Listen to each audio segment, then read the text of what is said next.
ভোর ৬টা বাজে। অনেকগুলো নির্ঘুম রাতের মধ্যে আজকে একটা। আমার ছেলেটা একটু অসুস্থ। সব বাচ্চা কাচ্চাদেরই দেখলাম সেম অবস্থা, ঠান্ডা কাশি জ্বর। সকালবেলায় উঠে ওর ছাগলকে আগে খাবার দিয়েছি। ওর ছাগল বিড়াল এগুলি খুব পছন্দ, তো আমার বাবা ওর জন্য একটা কালো কুচকুচে ছাগল নিয়ে এসেছে। এইটাকে এখন বেক করা কেক খাওয়াচ্ছি, কারণ ছাগল যদি একটু খায় ও এটা দেখে দেখে সে নিজেও খেতে চায়, নয়তো এমনিতে খাবার খায় না। বাচ্চা কাচ্চাদের জন্য আসলে কী যে করতে হয়, তারপরেও খাওয়ানো যায় না। আমার ছোট ভাই সকালবেলা নামাজ পড়ে হাঁটতে বের হয়, তো কোথা থেকে জানি সুন্দর একটা কদম ফুল নিয়ে এসেছে আজকে আমার জন্য। যেহেতু সারা রাত জেগেছিলাম তাই সকাল সকাল নাস্তাটা করে নিলাম। আজকে নাস্তায় ছিল মিক্সড একটা সবজি ভাজি, রুটি আর ডিম। আর ইচ্ছে আছে একটু বাইরে যাওয়ার, কারণ আমার ছেলের অদ্ভুত রকমের একটা অভ্যাস।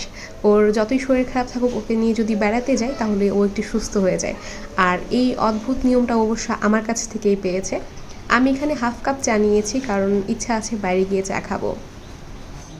চা খেয়ে বের হয়ে গেছি, একটু গ্রামের সাইডের দিকে গিয়েছি। আর শহরের এখনকার যে অবস্থা, এত জ্যাম, এত অস্বস্তিকর পরিবেশ, সুস্থ হওয়ার বদলে আরও অসুস্থ হয়ে যাব। তাই একটু সুন্দর একদম মনোরম পরিবেশে চলে এসেছি, একটু গ্রাম সাইডে।